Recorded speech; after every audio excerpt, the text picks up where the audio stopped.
Welcome to our channel. Tonight we journey to Monte Carlo in March 1936. We're within the opulent gaming rooms of the Grand Casino. A wealthy industrialist meets his fate at the roulette table he could never resist. Stay with me until the very end, for this mystery reveals not just one man's deadly obsession, but a web of greed, betrayal, and revenge that spans 3 continents and destroys lives with the precision of a perfectly calculated. Your support means the world to me. If you enjoy these stories and the work I do here, please consider subscribing to the channel. You can also join our membership for ad-free videos and exclusive mysteries. Before we begin, tell us in the comments where you're listening. Reading your comments always brings me joy. Now, settle in with a hot cup of coffee. Stay curious, and let's get started. The Millionaire's Last Gamble. The Mediterranean sun cast long shadows across the marble steps of the Monte Carlo Casino as I received Poirot's urgent telegram that March after. The message was characteristically brief, yet laden with it. Come immediate. Most interesting case of murder at gaming table. Your presence essential. HP. Having learned to trust my friend's instincts in matters both trivial and grave, I abandoned my plans for a leisurely afternoon, exploring the Principality's famous gardens, and made my way through the elegant streets to the Grand Hotel, where Poirot maintained his suite during our sojourn here. I found Hercule Poirot in his sitting room, positioned with characteristic precision in his favorite armchair. Before him on the polished mahogany table lay what appeared to be a collection of betting chips, a crumpled playing card,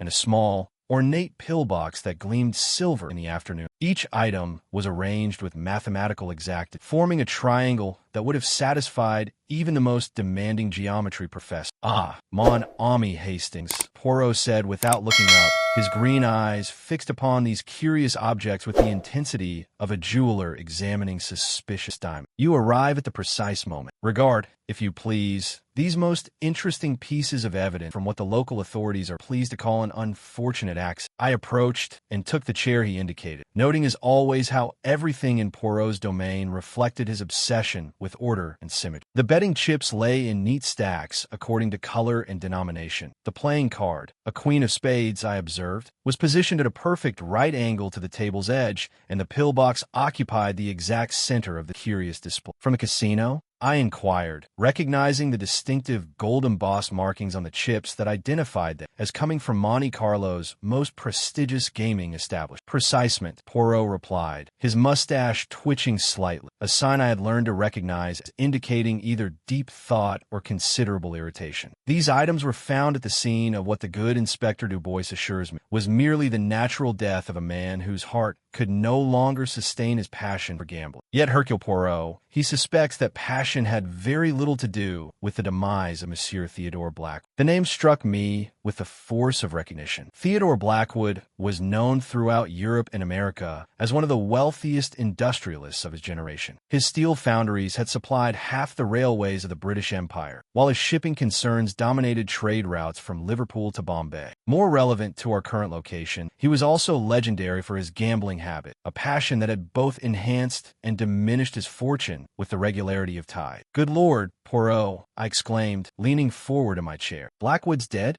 When did this happen? I saw mention of him in yesterday's Herald. Something about a new steel contract with the Admiral." "Last evening, mon ami, at precisely 11:47, according to the casino's meticulous record." Poirot rose from his chair and began his characteristic pacing, his hands clasped behind his back, his patent leather shoes making no sound on the thick Persian carpet. "Monsieur Blackwood was engaged in his customary activity at the roulette table when he suddenly collapsed. The house physician was summoned immediately, but it was too late. Heart failure, the good doctor declared, brought on by the excitement game." I studied the evidence before us with growing fascination. The pillbox was indeed elegant, crafted from sterling silver with an intricate monogram, TB, intertwined with elaborate flourishes that caught the afternoon. The betting chips represented a considerable sum, easily several thousand francs, while the playing cards seemed oddly out of place among the roulette paraphernalia. Yet observe, Hastings, the curious circumstances of this alleged natural death. Poirot continued, pausing in his pacing to fix me with that penetrating stare that indicated his remarkable mind was already several steps ahead of conventional thinking. "Monsieur Blackwood was winning substantially when he expired, most unusual for a man whose gambling typically ended in significant losses. The pillbox beside his champagne glass contained his heart medication, yet the dosage remaining suggests he had not taken his prescribed dose. Most puzzling of all, no fewer than 3 separate witnesses observed him arguing with different individuals throughout the argument. I asked, intrigued, about gambling debts, I suppose? Ah, but that is where the mystery deepens, Monon. According to the casino's records, Monsieur Blackwood had no outstanding debts. Indeed, he had deposited a substantial sum only that morning, enough to cover several nights of his usual extravagance. The afternoon light was beginning to fade, casting longer shadows across the elegant sitting room, when we heard the unmistakable sound of authoritative footsteps in the corridor outside. Poirot's eyebrows rose slightly in anticipation. "If I am not mistaken," he murmured, "that will be Inspector Du Bois,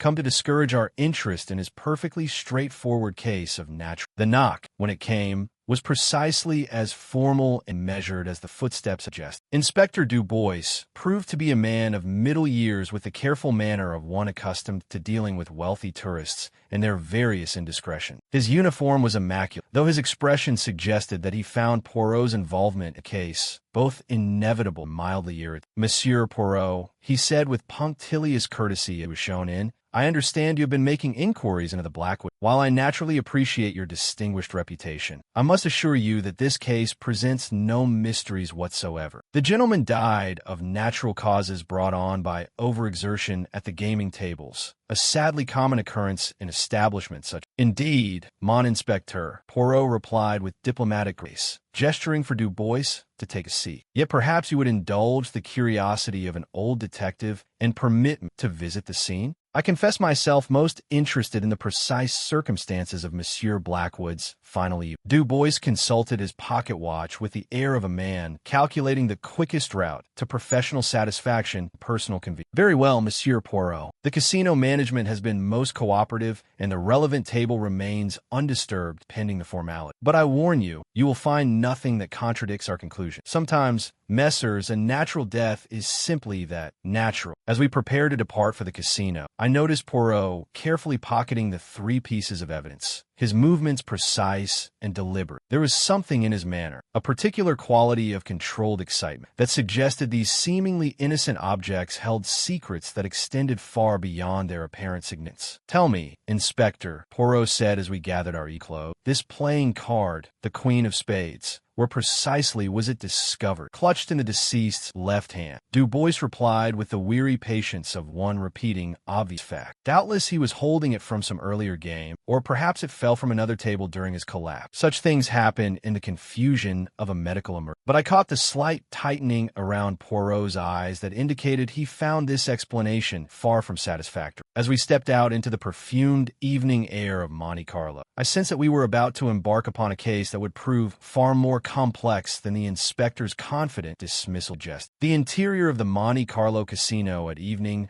was a symphony of calculated opulence designed to intoxicate the senses and loosen the purse strings of Europe's wealthy. Crystal chandeliers cast pools of warm, seductive light over emerald baize table, while the soft murmur of cultured voices mingled with the hypnotic click of roulette wheels and the whisper of cards being shuffled with practiced precision. The very air seemed to shimmer with possibility and danger in equal measure, perfumed with expensive tobacco and the subtle fragrances worn by women whose jewelry could purchase small nations. Inspector Du Bois led us through the main gaming room with the confident stride of one entirely at home in these luxurious surroundings. We passed tables where fortunes were won and lost with the casualness of ordering tea, where men in impeccable evening were staked more on a single hand than most earned in a life. The players barely glanced up from their cards and wheels, absorbed in their private communion with chance and fate. "Here," Du Bois announced as we approached a roulette table positioned strategically near the tall windows overlooking the harbor, "is where Monsieur Blackwood expired. He was seated in this chair." He indicated a high-backed, upholstered seat with gilt on, placing his usual extravagant bets, when he suddenly clutched at his chest and collapsed forward onto the table. The table had been cordoned off with velvet ropes. though the adjacent gaming continued with barely diminished enthusiasm. The wealthy, it seemed, possessed a remarkable resilience in the face of mortality, particularly when money was. Poirot examined the scene with his characteristic methodical precision, his green eyes cataloging every detail of the table's arrangement, the positioning of chairs, and the sight lines to other gaming areas. I watched him study the pattern of felt beneath where Blackwood's body had fallen, noting how the chandelier light caught certain surfaces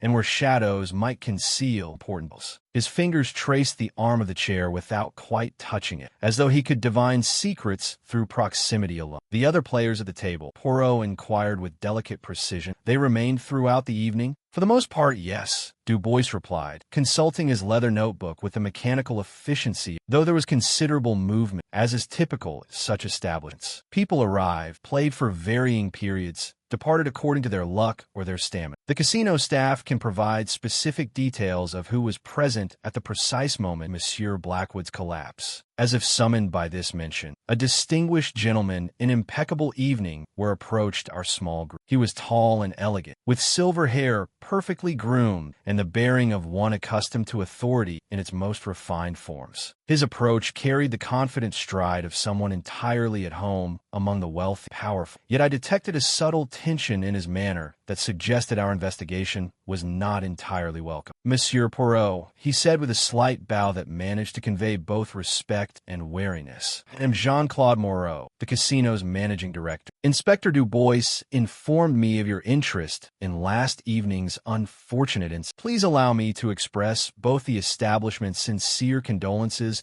and our complete cooperation with your inquiry. Most kind, Monsieur Moreau, Poirot replied with equal formality, though I noticed his eyes continuing their methodical examination. Perhaps you could enlighten us regarding Monsieur Blackwood's habits during his stay in Monte Carlo. Moreau's expression grew thoughtful, his hands clasping behind his back in an unconscious mirror of Poirot's characteristic pose. He had been with us for nearly 3 weeks, quite an extended visit even by our standard. His pattern was remarkably consistent. He would arrive each evening at precisely 9 o'clock, take his customary seat at this very table, and play until the early morning hours. His bets were substantial, his losses typically significant, though he seemed to regard money as merely the means of purchasing excitement rather than an end in itself. And his associates? I interjected, drawn into the conversation despite myself. Surely a man of his prominence and wealth did not gamble in complete isolation?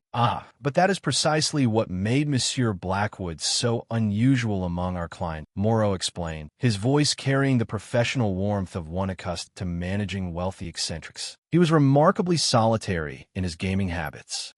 He was unfailingly courteous to other players, exchanged pleasantries with our staff, and maintained the social graces expected of a gentleman's position. But he seemed to view gambling as an intensely private communion between himself and fate, a personal battle that required no witnesses or advisors. Poirot's attention had shifted to examining the chair where Blackwood had sat, running his gloved fingers along its arms and back with the delicacy of a concert pianist testing the response of a piano key. Yet Inspector Du Bois mentioned witnesses to arguments throughout the evening. This suggests Monsieur Blackwood's solitude was not as complete as his preferences might have been. A subtle change came over Moreau's expression, a barely perceptible tightening around his eyes that spoke of discomfort with this line of inquiry. There were certain discussions, nothing particularly unusual for a gaming establishment of his caliber, you understand. Disputes over betting procedures, disagreements about table etiquette, the occasional accusation of impropriety when large sums. Such incidents are regrettable, but inevitable when human nature encounters high stakes and flowing champagne. Indeed, Poirot murmured, his tone suggesting far greater interest than his casual demeanor might indicate to a casual observer, and the specific nature of the particular discussion. Before Moreau could formulate his response, our conversation was interrupted by the approach of a woman who commanded immediate and complete. She was perhaps 40 years of age, strikingly beautiful in the fashion that comes only from expert cultivation and considerable expense. Her platinum blonde hair was arranged in the latest Parisian style, swept up to reveal a swan-like neck adorned with diamonds that caught the chandelier's light like captured stars. Her evening gown was a masterpiece of midnight blue silk that spoke eloquently of visits to the most exclusive couturiers of Paris or Vienna. Jean-Claude, she addressed the casino director with the easy familiarity of long acquaintance and social equality. I heard about poor Theodore. How absolutely dreadful for everyone concerned. Her accent was cultured American, with that slight international polish that marked the wealthy expatriate community that moved between Monte Carlo, Cannes,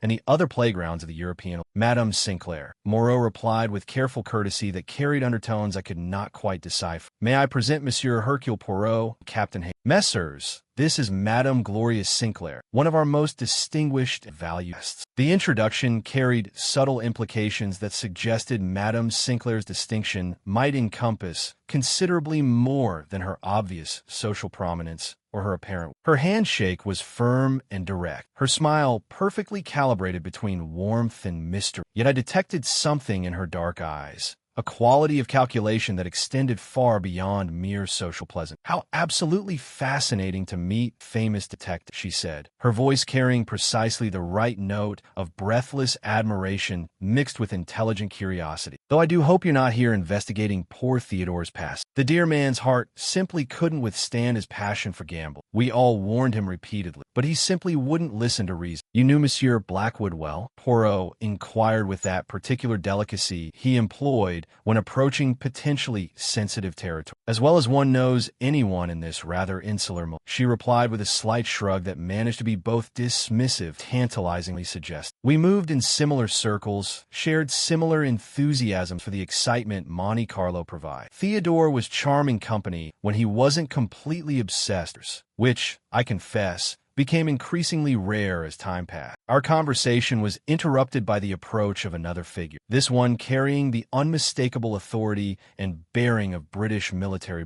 I say, he called out an accent that spoke of Eton and Sandhurst. If you're discussing poor Blackwood's passing, perhaps I might contribute something useful to the conversation. The speaker was a man of perhaps 50 years, with a weathered complexion and rigidly erect posture that marked him immediately as career military. His evening clothes were impeccably cut, though not ostentatious, and his manner suggested the easy confidence of one accustomed to command and comfortable with authority in all its forms. Colonel Sir Reginald Pemberton. He introduced himself with crisp military efficiency, extending a hand that bore the calluses of a man who had seen active service. I had the distinct misfortune to witness Blackwood's final moments first. Dreadful business, really. One moment he was celebrating what appeared to be a substantial winning. The next he was clutching his chest and gasping for breath like a landed. You were seated at the same table throughout the evening? Poirot asked, his attention sharpening with the possibility of a reliable witness. Indeed, for the better part of 3 hours. I've been enjoying a moderate run of luck when Blackwood took his usual place. The man was in excellent spirits, unusually so, actually. Typically, he approached gambling with an almost grim determination, but last night he seemed positively jubilant about something. Madame Sinclair's perfectly composed expression flickered almost imperceptibly at this observation. Jubilant? That seems rather unlike Theodore. He took his gambling quite seriously, almost as seriously as he took his business. Precisely why it struck me as so remarkable, Colonel Pemberton continued. He was making larger bets than usual, taking risks that seemed almost reckless even by his standard. And he was winning substantially and consistently, which was definitely not his typical pattern. As darkness settled over Monte Carlo and the casino's lights grew brighter and more seductive, I found myself studying the faces of us. Each person we had met possessed obvious reasons for being in Blackwood's proximity, yet something in their carefully measured responses suggested depths of connection that remained deliberately. The game, it seemed, involved far higher stakes than the chips scattered across the green base table. The casino's evening crowd had begun to thicken as we continued our investigation, the wealthy and fashionable of Europe gravitating toward the tables with the inevitability of moth drawn to. The air grew heavy with cigarette smoke and expensive perfume, while the gentle symphony of the click of chips, the spin of wheels, the soft exclamations of triumph and despair provided a constant backdrop to our inquiries. It was then that I noticed a man approaching our group with a measured stride of one accustomed to moving carefully through potentially hostile territory. He was tall and distinguished, with graying hair and the kind of pale complexion that spoke of long hours spent indoors under artificial. His evening wear was impeccable, yet something in his manner suggested a nervousness that even the finest tailoring could not quite conceal. "Pardon the intrusion," he said, his accent cultured but carrying traces of anxiety. "But I couldn't help overhearing your discussion of Theodore's tragic passing. I am Dr. Marcus Hartwell. I served as Theodore's personal physician during his stay here." Poirot's eyebrows rose with interest. "Ah, doctor, most fortuitous. Perhaps you could enlighten us regarding Monsieur Blackwood's medical condition?"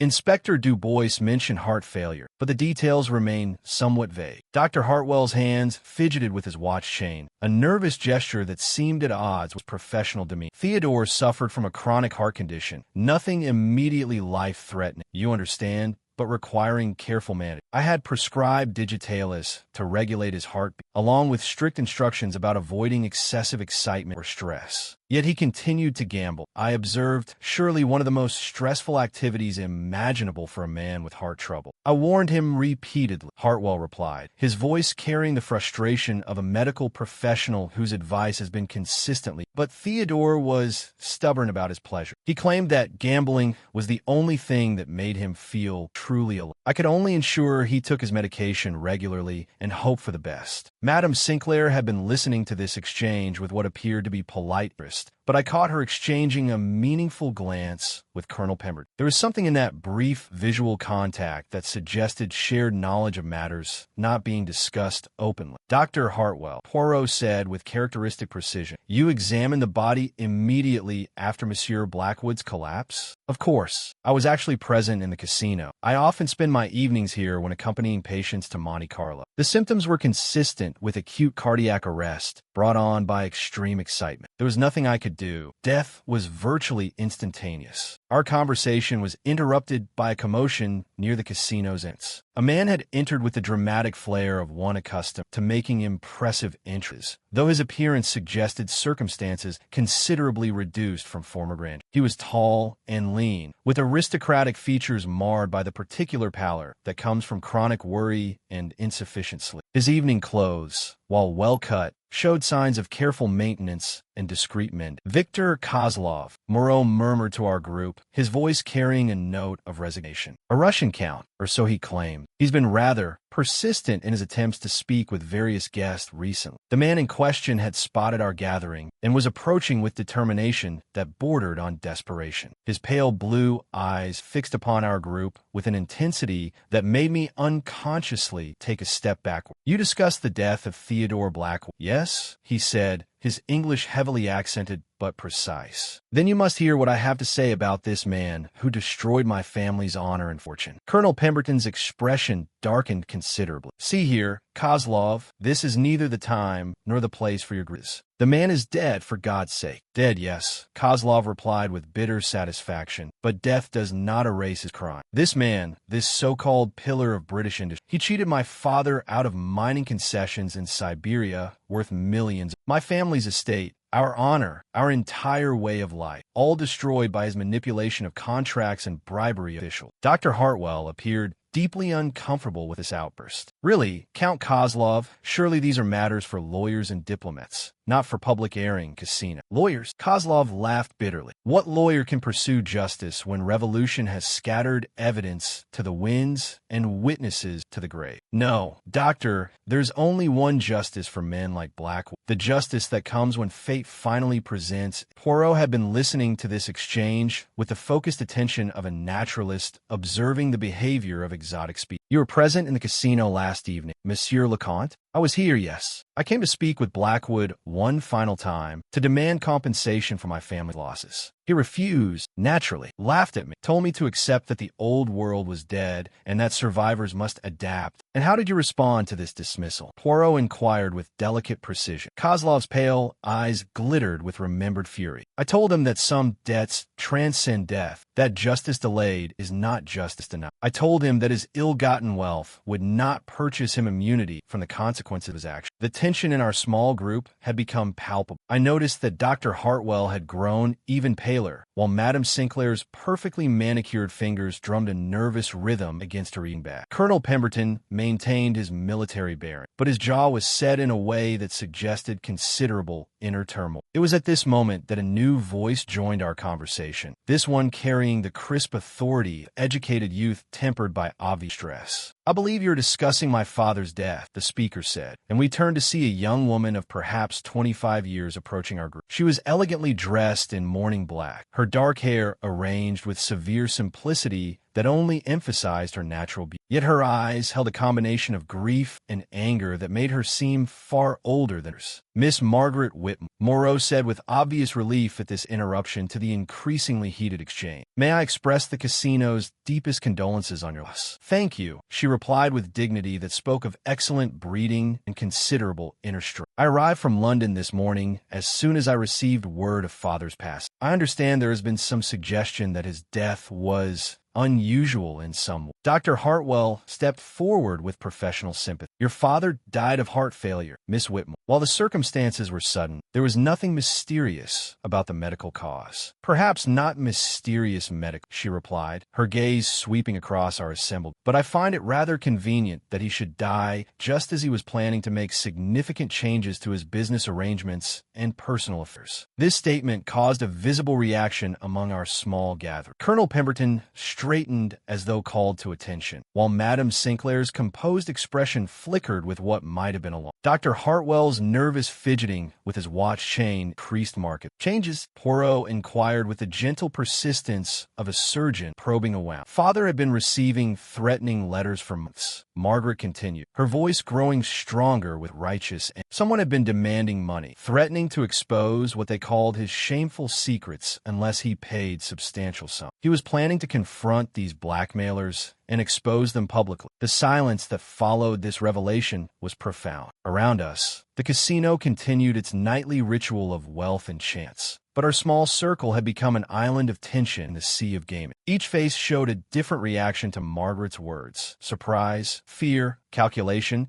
or in Poirot's case, intense satisfaction at having his suspicion firm. "These letters," he said quietly, "did your father share their contents with you?" "Not directly, but I overheard him discussing them with his solicitor. Someone knew about his business dealings in Russia, about certain personal relationships, about financial arrangements that might appear improper if viewed in the wrong light. Father was a proud man, Mr. Poirot. He would never submit to blackmail, regardless of the consequences." Victor Kozlov had been listening to this exchange with growing excitement. "You see? Even his own daughter confirms what I have said. This man had enemies, people with legitimate grievances against his conduct. Grievances that might drive someone to murder," Poirot observed with quiet finality, his green eyes scanning the faces around us with methodical precision. As the implications of Margaret Whitmore's revelations settled over our group, I found myself studying each person with new interest. Blackmail created the most dangerous of motives: the desperate need to protect reputation, fortune, or freedom from exposure. In this elegant setting, surrounded by the wealthy and powerful, we had uncovered secrets that might well prove worth killing. The game, I realized, was far more complex than any played at the casino's table, and the stakes considerably higher than mere money. The casino's main gaming room had reached its nightly crescendo of activity. The wealthy clientele now fully engaged in their ritualistic communion with chance. Yet our small group remained isolated within our circle of revelation and suspicion, the normal sounds of gambling muted by the weight of Margaret Whitmore's accusation. Poirot had assumed his characteristic pose of tense concentration, his green eyes moving from face to face with the methodical precision of a mathematician calculating complex equations. "Miss Whitmore," he said with gentle authority, "these threatening letters your father received, do you know if he brought them with him to Monte Carlo?" "I believe so," she replied, her voice steady despite the obvious strain of evasion. "Father was meticulous about his correspondence. He would have kept them as evidence for whatever legal action he planned." Dr. Hartwell cleared his throat nervously. "Surely we're allowing our imagination to run away with us. Theodore's death was natural, tragic, but entirely consistent with his medical condition and the stress of gambling. Was it, Doctor?" Poirot's tone carried a subtle challenge. "You mentioned that Monsieur Blackwood required regular medication for his heart condition. Tell me, did you observe him taking his evening dose last night?" The doctor's pale complexion grew even more ashen. The casino was quite crowded and I was engaged in my own activity. I simply assumed he had taken his medication as prescribed." "Assumptions, mon ami, are the enemy of truth," Poirot observed. "But let us reconstruct the evening's events with greater precision. Colonel Pemberton, you mentioned that Monsieur Blackwood seemed unusually jubilant. Can you describe his behavior more specifically?" The military man straightened, falling naturally into the crisp, reporting style of his profession. He arrived at his usual time, 9 o'clock precisely. But instead of his typical grim determination, he was almost celebratory. He ordered champagne immediately, which was unusual, and began placing larger bets than I had ever observed. And his interaction with other players? That's what struck me as most remarkable, Pemberton continued. Normally, Theodore was polite, but last night, he was almost garrulous. He spoke of new beginnings, of clearing the air, of finally setting old accounts straight. Madame Sinclair had been listening to this recounting with growing tension, her perfectly manicured fingers now gripping her evening bag with sufficient force to whiten her knuckles. Theodore was always prone to dramatic statements when he'd been drinking, she said, though her voice lacked diction. Perhaps, Poirot agreed diplomatically, but champagne alone does not typically produce such a dramatic change in established patterns. There must have been some specific catalyst for Monsieur Blackwood's unusual mood. Victor Kozlov stepped forward with the intensity of a man driven by long nurses. I can tell you what changed his mood, detective. Our conversation earlier that evening, when I confronted him in the hotel lobby about his theft of my family's mining right.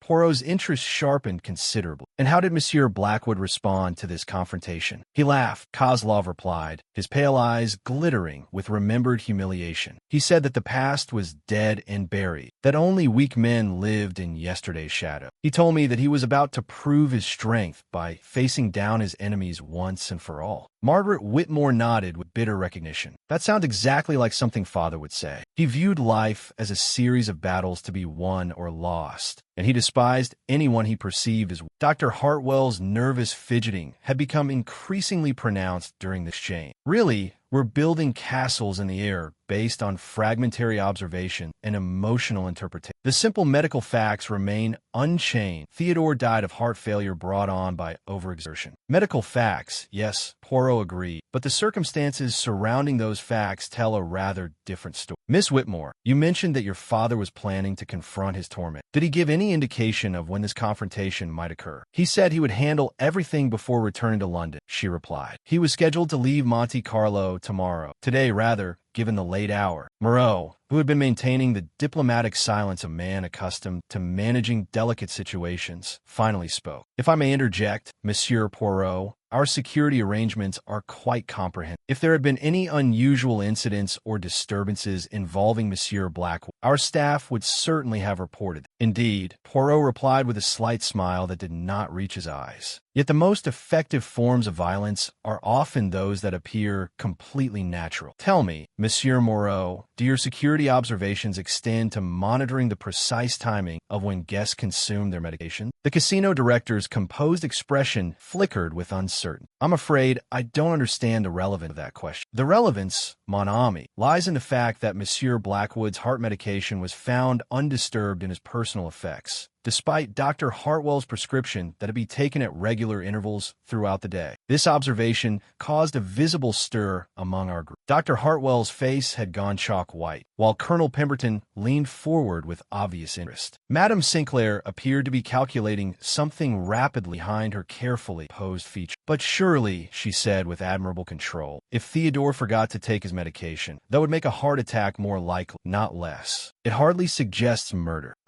But that presupposes that Monsieur Blackwood forgot his medication through simple oversight, Poirot replied. What if he chose not to take it for some specific reason? What if someone convinced him that it was unnecessary or even harmful? The implications of this suggestion hung in the air like incense, heavy with possibilities. Margaret Whitmore was the first to speak, her voice tight with controlled fury. Are you suggesting that someone deliberately prevented my father from taking his life-saving medication? I am suggesting, mademoiselle, that your father's death may have been considerably more calculated than anyone had. The question remains, who possessed both the knowledge and the opportunity to arrange such a carefully orchestrated demise? As Poirot spoke these words, I found myself studying the faces around us with new intensity. Each person in our small circle possessed obvious connections to the deceased, along with potential motives for wishing him harm. Yet the method suggested something more sophisticated than simple revenge. It required intimate knowledge of Blackwood's medical condition and access to his personal habits. The casino's glittering lights seemed to dim slightly as the full implications of Poirot's theory became. We were not investigating an accidental death or even a crime of passion, but rather a murder planned with the precision of a master chess player, executed with the subtlety of a master poisoner, and concealed with the artistry somewhere among the elegant facades and cultured conversation of Monte Carlo's elite society. A killer walked free, confident that their perfect crime would never be detected. But as I watched Poirot's green eyes catalog every gesture and inflection of our suspect, I knew that confidence was about to be tested by one of the finest criminal minds. The final hand, it seemed, was about to be played. The evening had grown late, and the casino's crowds had begun to thin as the more cautious gamblers retired to count their losses or celebrants. Yet our small group remained locked in our increasingly tense circle of revelation and accusation, the normal rhythms of Monte Carlo's nightlife seeming distant and irrelevant to the drama unfolding around us. Poirot had requested that Inspector Dubois arrange for private interviews with each of our suspects, and the casino management had graciously provided a small salon adjacent to the main gaming room's purpose. The room was elegantly appointed with Louis XVI furniture and silk wallpaper, though the atmosphere was anything but comfortable as we began what promised to be a series of most illuminating conversation. Madame Sinclair. Poirot began with his characteristic courtly manner. Perhaps we might speak privately first? I confess myself most curious about your relationship with the deceased. Gloria Sinclair entered the salon with the confident stride of a woman accustomed to commanding attention, though I detected a subtle tension in her perfectly composed features. She arranged herself gracefully in a delicate chair, her midnight blue gown pooling around her with calculated effect. "I'm not certain what you hope to learn, Monsieur Poirot," she began, her cultured American accent carrying just the right note of cooperative bewilderment. "Theodore and I were friends, nothing more. We moved in similar social circles, enjoyed similar entertainments." "Ah, but friendship can take many forms, madam," Poirot observed gently. "Some friendships are based upon shared interests, others upon mutual advantage. And sometimes, friendships transform into something altogether different, something that might inspire strong emotion, discipline." A flicker of something darker passed across Madame Sinclair's beautiful features. "I see you've been making inquiries about my personal affair, detective." "Yes, Theodore and I were once closer than mere friends, but that was years ago, before he became completely obsessed with his gambling and his business scheme. And the termination of this closer relationship, it was amicable." Her laugh held no warmth whatsoever. "Theodore Blackwood did nothing amicably, Monsieur Poirot. When he decided our association had run its course, he made his feelings brutally clear. He cut off my allowance without canceled the lease on my Paris apartment, and made it quite plain that I was no longer welcome in his social circle. That must have been most distressing for a lady accustomed to a certain standard of living." Distressing?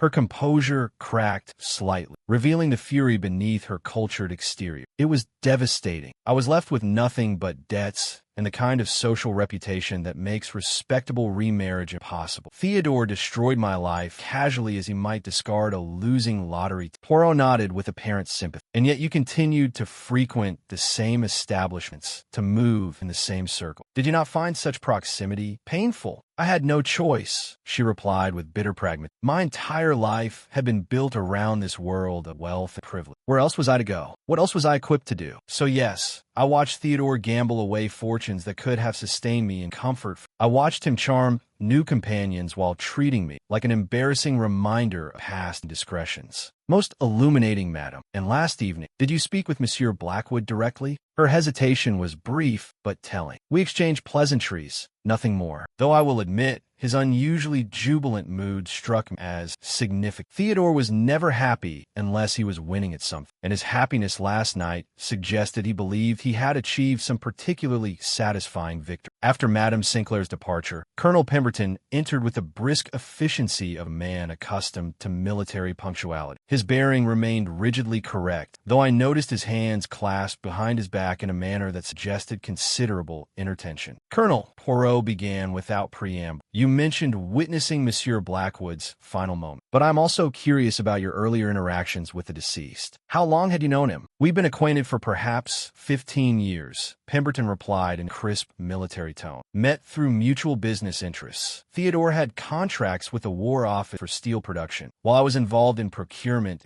A professional relationship. Yet you chose to spend your leisure time gambling at the same table. This suggests a friendship beyond mere business courtesy. The colonel's weathered features darkened slightly. Theodore was useful company for gambling. He played with sufficient stakes to make the games interesting, and his conversation was generally intelligent. I wouldn't characterize our relationship as friendship so much as mutual convenience. I see. In your current circumstances, Colonel, you are retired from active service. Quite recently, yes. I've been exploring various investment opportunities to supplement my pension. The modern economy requires rather more capital than a military salary typically provides. Poirot's eyes sharpened with interest. Investment opportunities, such as Monsieur Blackwood's various enterprises? Pemberton's military posture stiffened further. I may have discussed certain possibilities with Theodore. Yes. He was always generous with advice about financial matters. Generous with advice, perhaps, but less generous with actual investment capital. The silence that followed this observation stretched uncomfortably. When Pemberton finally spoke, his voice carried a note of barely controlled frustration. Theodore Blackwood was a businessman first and foremost, detective. He evaluated every opportunity purely in terms of profit potential. When he declined to participate in certain ventures I had researched, I naturally sought funding elsewhere. And these alternative funding sources, they proved satisfactory. That, Pemberton replied with military curtness, is a private matter that has no bearing on Theodore's death. But I caught the slight tremor in his voice that suggested private matters might indeed be highly relevant to our invasion. Dr. Hartwell entered the salon with the nervous energy of a man approaching an unpleasant but unavoidable medical procedure. His earlier pallor had deepened, and his hand showed a slight tremor that he attempted to conceal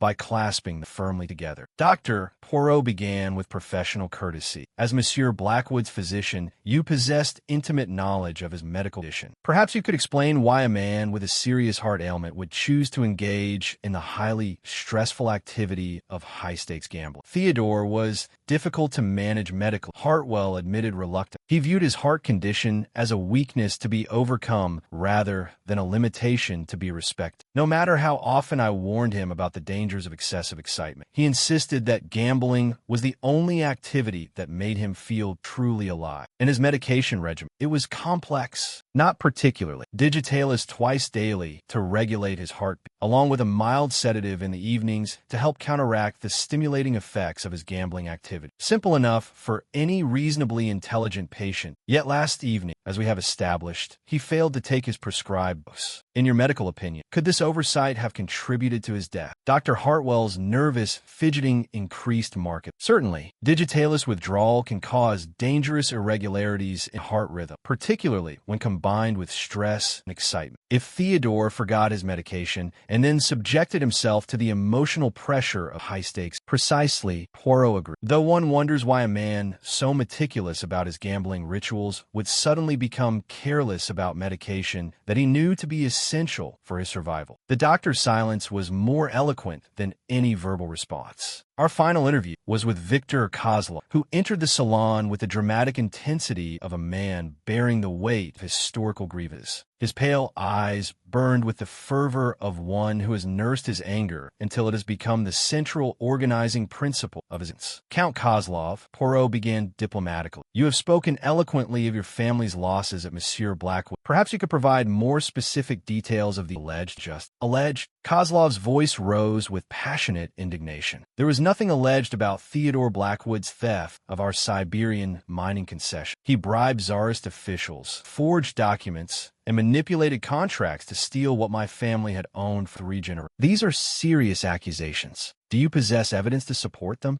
Evidence. The Russian's laugh was bitter with the sound of old defeats. What evidence survives revolution and exile? The documents were destroyed, the witnesses scattered or dead, the officials who took his bribes long since executed by the Bolsheviks. But I know the truth, detective. I have lived with it every day since my family lost everything. And last evening, when you confronted Monsieur Blackwood in the hotel lobby, what exactly transpired during this conversation? Kozlov's pale features grew animated with remembered fury. I demanded compensation for our losses. I told him that his wealth was built upon theft and that justice demanded restitution. He laughed at me, called me a relic of a dead world clinging to dead. How did you respond to such dismissive treatment? I told him that some debts transcend death, that no man escapes the consequences of his crimes indefinitely. I warned him that his ill-gotten fortune would not protect him from divine retribution. Strong words, Count. Did Monsieur Blackwood appear concerned by the warnings? Concerned. Kozlov's smile was terrible to behold. He was delighted. He said my threats amused him, that he looked forward to proving once again that strength triumphs over weakness, that the past cannot touch those bold enough to see future. As our interviews concluded and the suspects dispersed back into the casino's glittering embrace, I found myself more confused. Each person we had questioned possessed compelling motives for wishing Blackwood harm, yet none had admitted to actions that would constitute murder. Well, Poirot, I said as we prepared to return to our hotel, we certainly have no shortage of suspects. But how do we determine which of them actually committed the crime? Patience, mon ami, he replied with satisfaction that suggested his methodical mind had already begun organizing the evidence into coherent patterns. The little gray cells. They have heard much tonight that confirms Hercule Poirot's suspicion. Tomorrow, we shall examine physical evidence with greater precision. I suspect we shall find that the solution to this puzzle lies not in the grand gestures of obvious guilt, but in the smallest details that the murderer believed too insignificant to conceal. The morning sun cast long shadows across Poirot's hotel suite as we prepared to examine the physical evidence for Blackwood's death with the methodical precision that marked my friend's approach to criminal investigation. Inspector Dubois had arrived at our request, bearing the items collected from the scene, along with the preliminary results of the medical examination. The autopsy confirms heart failure, Dubois announced with the satisfaction of a man whose initial conclusions have been vindicated by scientific analysis. No signs of violence, no obvious traces of poison in the blood or stomach content, simply a weak heart that finally succumbed to excessive stress. Poirot arranged the evidence on his mahogany table with characteristic precision. The silver pillbox containing Blackwood's heart medication, the betting chips found scattered around his chair, the mysterious queen of spades playing card,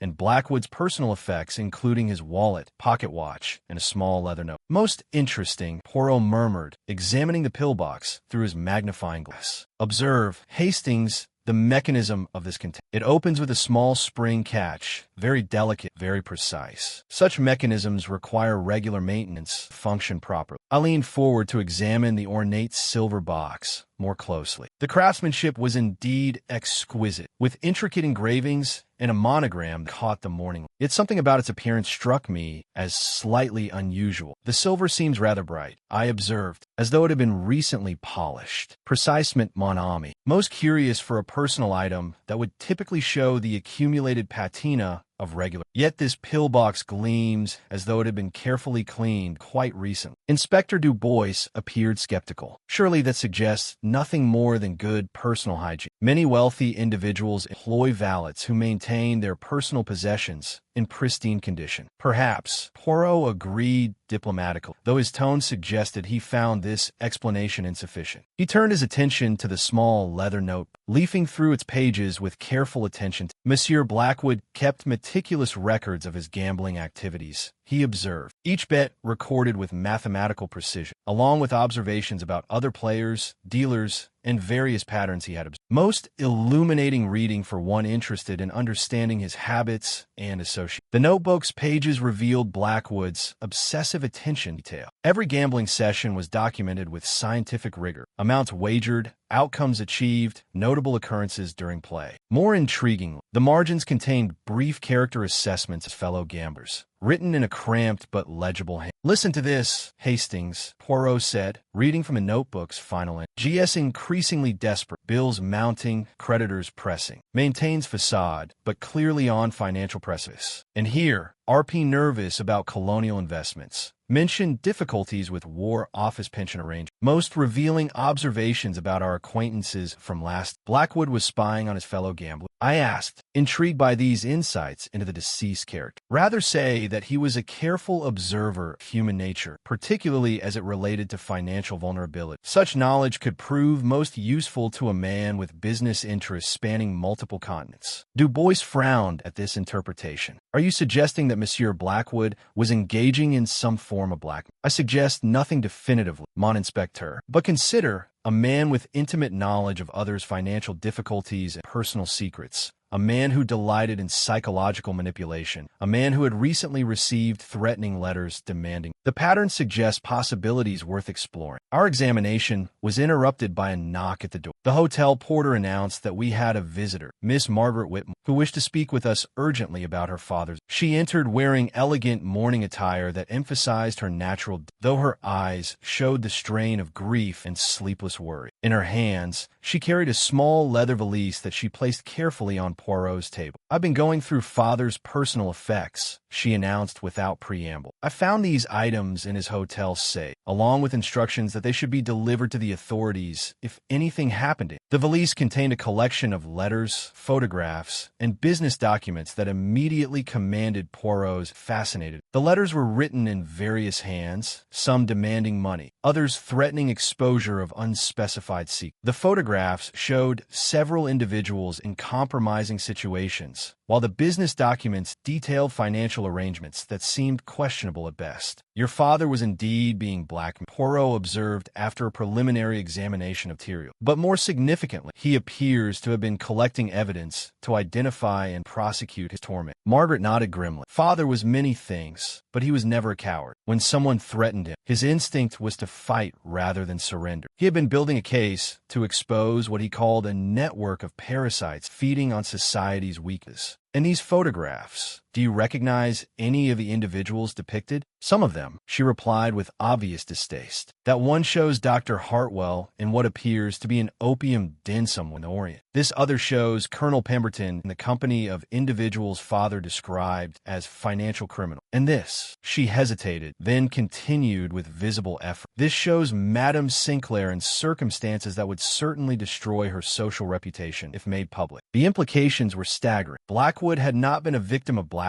so much as a blackmailer himself, using his wealth and connections to gather compromising information about his associate. The threatening letters he had received were likely attempts by his victims to turn the tables on their tormentor. "Most illuminating," Poirot murmured. "This transforms our understanding of the dynamics entirely. Tell me, Miss Whitmore, did your father make any specific arrangements for confronting these individuals?" "He planned to call them together last evening after his gambling session concluded. He intended to offer them a choice: voluntary confession and restitution, or public exposure and criminal prosecution. A dangerous game," Inspector Du Bois observed. "Cornering desperate people rarely ends well for the cornerer." As Margaret Whitmore departed with our assurances that her father's evidence would receive proper attention, Poirot returned to his methodical examination of physical evidence. The Queen of Spades playing card had been bothering him particularly, and he studied it now with intense concentration. "Most curious, Hastings. This card does not match the standard deck used in casinos gaming. Observe the subtle differences in design and coloration. This card came from elsewhere entirely. Could it be some sort of message?" I suggested. "A calling card left by the murderer? Perhaps, though the symbolism escapes me at present. The Queen of Spades traditionally represents transformation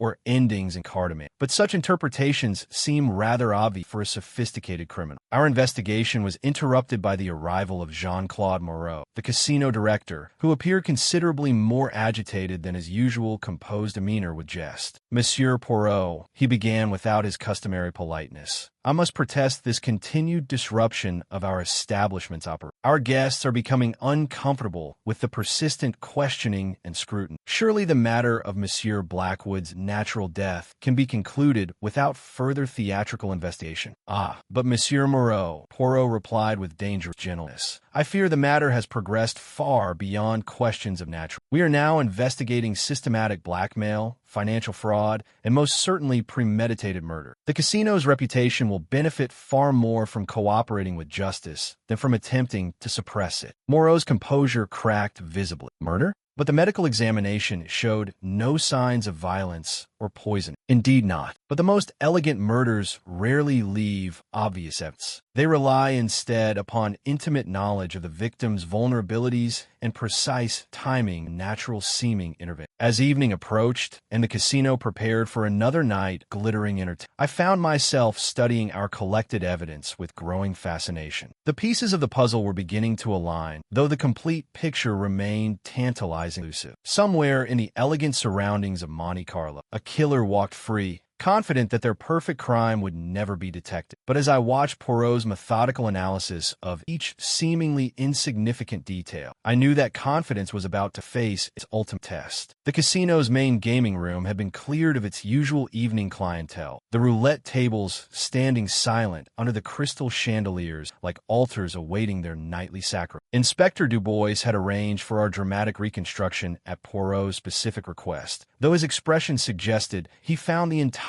exercise somewhat theatrical for his practical tastes. Our suspects had been assembled with varying degrees of reluctance. Gloria Sinclair arrived fashionably late, her evening gown a study in defiant elegance despite the circumstances. Colonel Pemberton maintained his military bearing, though I noticed his hands trembled slightly as he took his assigned position. Dr. Hartwell appeared to have aged considerably since our previous encounter, his nervous energy replaced by something approaching resignation. Victor Kozlov radiated barely contained excitement, while Margaret Whitmore sat with the dignified composure of one determined to see justice done for father. "Ladies and gentlemen," Poirot began, positioning himself beside the table where Theodore Blackwood had met his end, "we gather here tonight to examine not merely a death, but a carefully orchestrated performance that fooled everyone present into believing they had witnessed natural tragedy." He moved with theatrical precision to the chair where Blackwood had sat, his hands tracing the position where the wealthy industrialist had collapsed. Observe the scene as it appeared that fatal evening. A successful businessman celebrating an unusual winning streak, surrounded by acquaintances who had no obvious reason to wish him harm. The perfect setting for what appeared to be death by misadventure. Inspector Dubois consulted his notebook with professional skepticism. "The medical evidence remains unchanged, Monsieur Poirot. Heart failure brought on by overexertion, with no traces of violence or foreign substance." "Ah, but that is precisely the brilliance of this crime," Poirot replied, his green eyes scanning the assembled faces with laser-like. "The murderer required no exotic poisons, no dramatic weapons, no complex mechanical device. They needed only intimate knowledge of their victim's medical condition and access to something far more mundane, his daily medication." Dr. Hartwell's face had gone chalk white. "Surely you're not suggesting that Theodore's heart medication was tampered with?" "I examined the contents myself after his death. The digitalis concentration was exactly as prescribed. Indeed, Doctor, the medication itself was entirely legitimate. But tell me, in your professional experience, what would be the effect of providing a patient with a perfectly harmless substance that appeared to be his essential medication, while ensuring that his actual life-saving doses were never consumed?" The implications of this question sent a visible shiver through our small gathering. Margaret Whitmore leaned forward with sudden understanding, her eyes blazing with righteous fury. "You're saying someone gave father false medication while preventing him from taking the real doses that kept him alive?" "Precisely, mademoiselle. A plan of diabolical elegance that required only two elements: detailed knowledge of the victim's medical need and regular access to his personal possession." Poirot moved to the evidence table, lifting the ornate silver pillbox with ceremonial reverence. This beautiful container held the key to the entire deception. Observe its pristine condition, the silver polished to perfection, the mechanism functioning with precision. Yet when examined under proper magnification, one discovers something most interesting. He produced his magnifying glass and directed our attention to the pillbox's interior. The spring mechanism shows signs of recent adjustment, the kind of precise mechanical work that would allow someone to control exactly when the container would open properly. More significantly, microscopic analysis reveals traces of two different substances, the prescribed digitalis, something else entirely. Dr. Hartwell's nervous trembling had become pronounced. What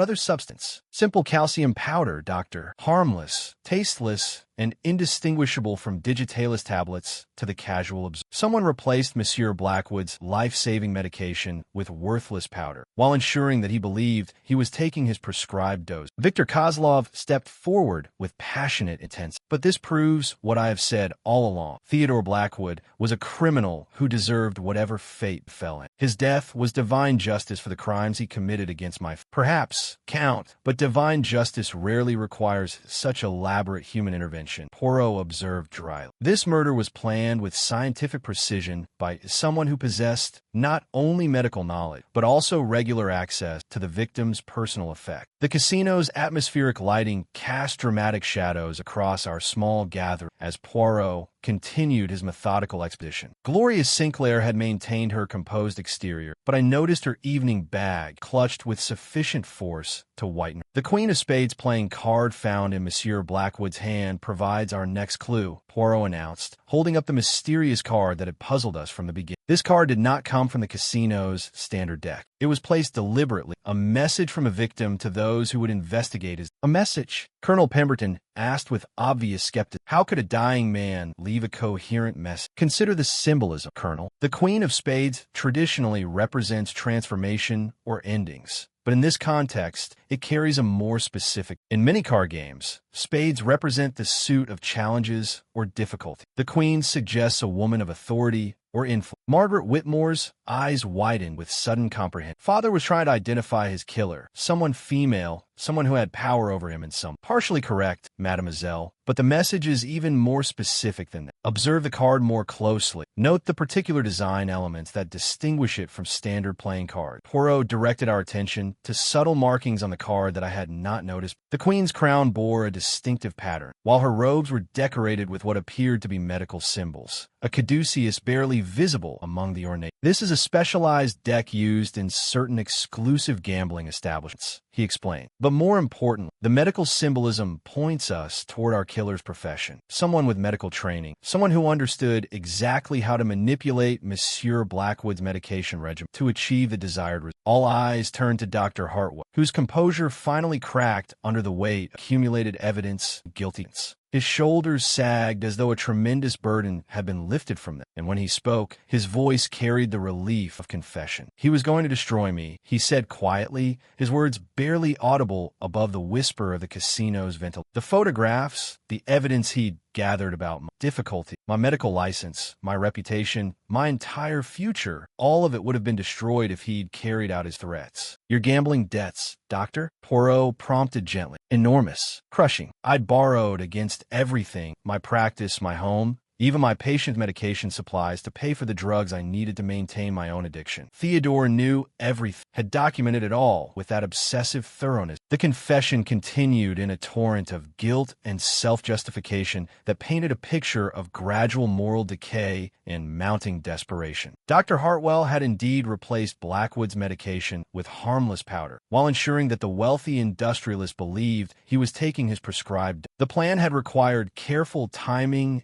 intimate knowledge of Blackwood's habits. But for someone with medical training and regular access to the victim, it had been relatively straightforward to execute. The Queen of Spades was Theodore's final act of defiance. Hartwell concluded with bitter admiration. Even as he was dying, he was planning his revenge against. He must have realized what was happening and managed to leave that clue for investigators to find. As Inspector Du Bois moved forward with handcuffs and formal arrest proceedings, I found myself reflecting on the tragic irony of the situation. A brilliant physician had destroyed himself through gambling addiction, while his victim, a ruthless blackman, had met his end through the very weaknesses he had exploited in others. The house, it seemed, always won in the end, though sometimes the accounting took longer than anyone expected. The dawnlight filtering through the tall windows of the Monte Carlo police station cast long shadows across the interview room, where Dr. Marcus Hartwell sat with the defeated posture of a man whose elaborate deceptions had finally collapsed around him. Inspector Du Bois conducted the formal interrogation with professional efficiency, while Poirot and I observed the final unraveling of a murder plot that had been months in. The plan began to form 6 weeks ago, Hartwell confessed, his voice hollow with exhaustion satisfaction and the relief that comes from abandoning a burden too heavy to carry. Theodore had summoned me to his London office, ostensibly for a routine medical consultation. Instead, he presented me with a comprehensive dossier of my gambling activities, my drug purchases, my manipulation of patient medication to feed my addiction. He paused, running trembling hands through his graying hair. He was quite civilized about it, actually. Offered me a choice: serve as his personal physician during his Monte Carlo visit and assist him in gathering information about other gamblers' vulnerabilities